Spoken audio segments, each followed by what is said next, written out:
Hai, hampa kat mana tu? Semoga hampa semuanya sihat berjaya walaupun di mana hampa berada. Hari ini Mak Ali berada di Pasar Pagi Pida 3 pula, sahabat-sahabat. Pasar Pagi Pida 3. Sedikit view untuk hampa pagi ni. Macam-macam ada, sahabat, hari ni. Buah tembikai pula, sahabat. Buah tembikai pula.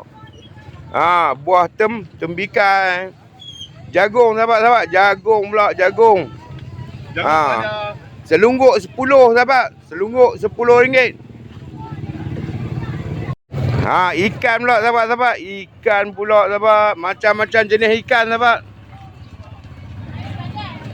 Sesiapa yang bermasalah dengan urat, sahabat-sahabat, boleh dapatkan minyak raja kayu kat Bayo Mak Ali. Okey? Jumpa lagi next video. Bye-bye. Assalamualaikum.